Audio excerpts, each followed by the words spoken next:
بسم اللہ الرحمن الرحیم۔ السلام علیکم۔ آج میں آپ کے لیے اسلامی تاریخ کا ایک حیرت انگیز واقعہ لایا ہوں، تو چلیے شروع کرتے ہیں۔ شیخ الاسلام مفتی محمد تقی عثمانی دامت برکاتہم نے اپنی معروف کتاب جہاں دیدہ میں اسلامی تاریخ کا ایک حیرت انگیز واقعہ تحریر کیا ہے۔ فرماتے ہیں کہ سلطان محمد فاتح کا شمار تاریخ اسلام کے اولو العزم مجاہدین اور نامور فاتحین میں ہوتا ہے۔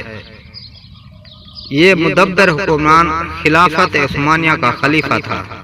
مسند خلافت سنبھالتے ہی سلطان محمد فاتح نے قسطنطنیہ پر حملے کی تیاریاں شروع کر دی۔ قسطنطنیہ اس زمانے میں بعض نطینیوں کا سب سے مضبوط شہر تھا اور ناقابل تسخیر علاقہ سمجھا جاتا تھا۔ فاتح سے پہلے بھی کئی حکمران قسطنطنیہ فتح کرنے کی کوشش کر چکے تھے، مگر انہیں ناکامی ہوئی۔ قسطنطنیہ باسفورس، بحیرہ مرمر اور گولڈن ہارن نامی سمندروں میں گھرا ہوا تھا۔ صرف اس کے مشرقی جانب خشکی تھی، اس لیے اس پر کامیاب حملے کے لیے ایک طاقتور بحری بیڑا ناگزیر تھا۔ سلطان فاتح نے 140 کشتیوں پر مشتمل ایک بیڑا تیار کیا، نیز قسطنطنیہ کی مضبوط دیواروں کو توڑنے کے لیے پیتل کی ایک ایسی توپ تیار کی جس کے برابر اس وقت کوئی توپ روئے زمین پر نہ تھی۔ اس توپ کے ذریعے 2.5 فٹ قطر کا 8 من وزنی گولہ 1 میل دور تک پھینکا جا سکتا تھا۔ ان تیاریوں کے بعد سلطان فاتح نے قسطنطنیہ کی مشرقی خشکی والے حصے کی جانب سے شہر کا محاصرہ کر لیا، مگر قسطنطنیہ کی جنوبی دیوار اور بندرگاہ کا محاصرہ کرنا بھی ضروری تھا۔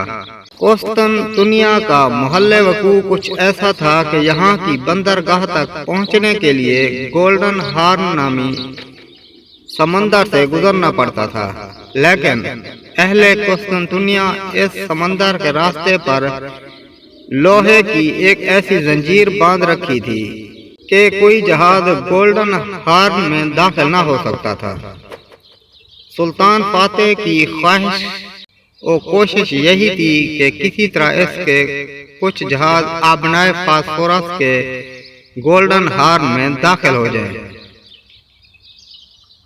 تاکہ شہر پر بندرگاہ کے راستے سے بھی حملہ کیا جا سکے، مگر ایسا ممکن نہ تھا۔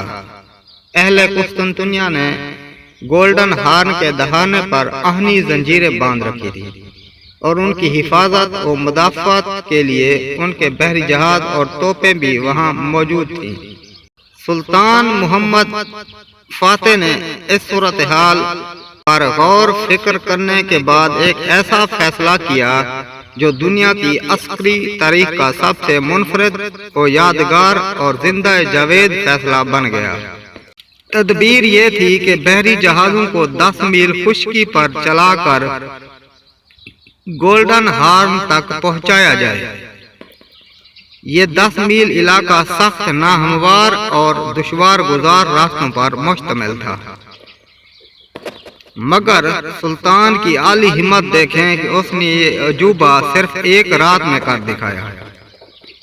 اس نے خشکی کے راستے پر لکڑی کے تختے بچھوائے، انہیں چکنا اور ملائم کرنے کے لیے ان پر چربی ملوائی اور پھر 7 جہازوں کو باسفورس سے یکے بعد دیگرے ان تختوں پر چڑھا دیا۔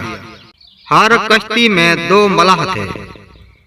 ہوا کی مدد لینے کے لیے بادبان بھی کھول دیے گئے۔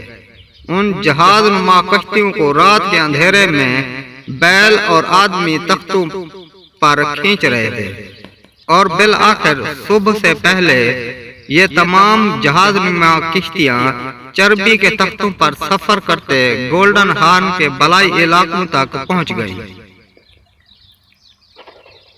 دشمن کو خبر ہی نہ ہوئی کہ سلطان فاتح راتوں رات اپنی 70 کشتیاں اور بھاری توپ خانہ لے کر گولڈن ہارن اتار چکا ہے۔